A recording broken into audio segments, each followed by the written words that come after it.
Yeah, I want to talk about something I call seed planters. And what I do is I basically have about 10 planters around the yard that are in close proximity of how I move around in the garden. And what I mean by that is this is by the front door, so I can pay incredible amounts of attention to this planter. So what I do is I put seeds in these planters that are under constant supervision because they're close to the door, and I sort of have a book on what seeds have gone into here. I have many seeds. I don't know what they are, but they look very interesting. Most of those seeds are coming from birds.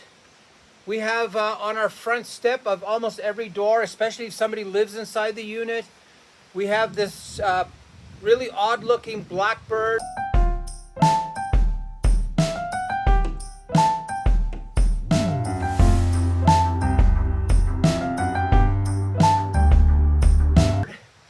Who brings really bizarre seeds. I'll give you an example. There's a seed right here. So this seed was brought by a bird. Don't know what it is. So I have a planter like this. I'll put it inside here. I'll make a note where that seed came from. As you can see here, there's a tomato coming out. There's sunflowers coming out. I've got an apple tree here. I've got maybe a pear. So I have to look it up what I have in here. But what happens is I have complete control over this little microclimate.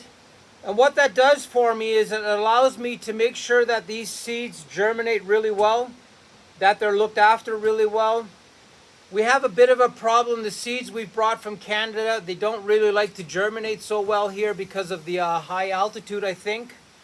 All the other conditions are the same. For example, we had a lot of hosta seeds, and we have a really hard time keeping them alive. So the only way I can really do it is by paying real close attention to these seeds that are germinating.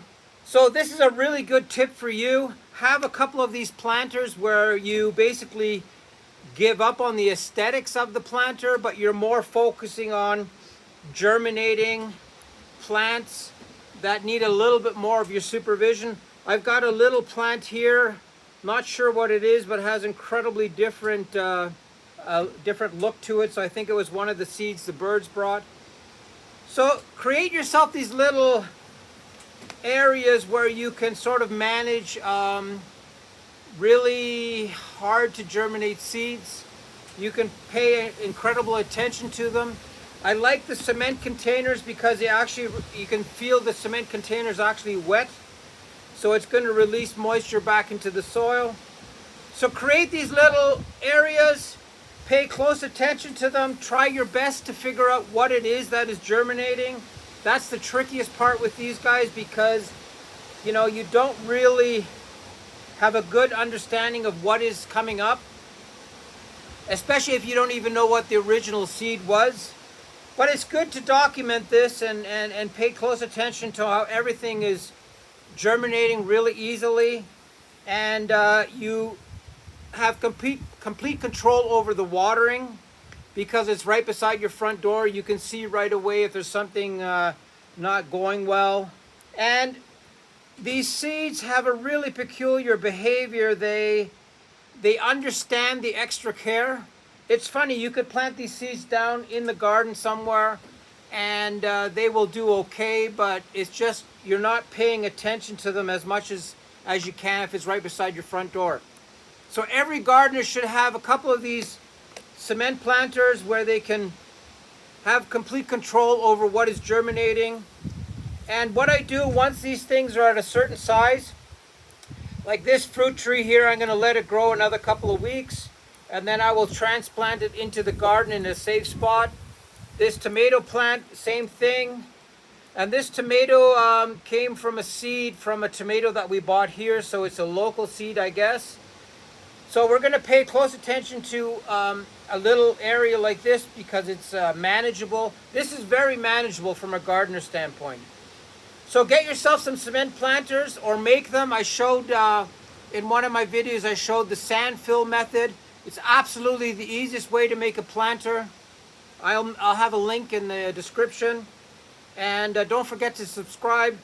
So have these planters in your space, in your face, and use them to your advantage. So what I do now is I start first at the bottom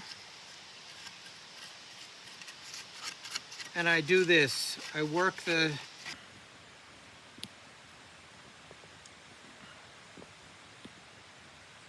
two materials, the two cements together. There is an argument of wetting the cement tiles first, but I find that it sticks better if they're not wet, if your cement is wet enough. A lot of people will probably soak the ceramics for a day or a time period.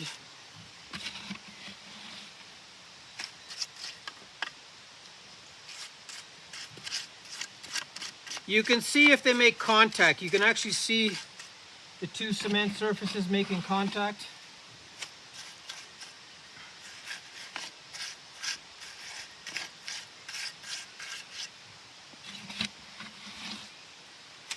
So again, make sure you watch the video with the how to make these sand-filled planters.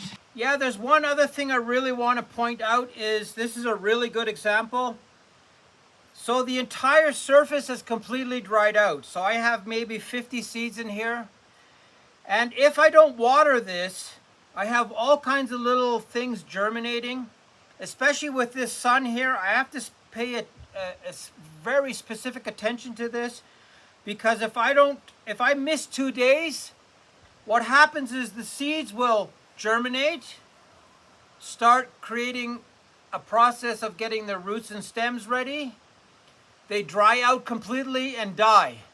So I'm sitting here and I'm going like, oh, I put all these seeds in here and there's nothing happening. What happened? It's because of the fact that I missed that moment of giving these seeds water at the exact right time. I missed that 2-day gap.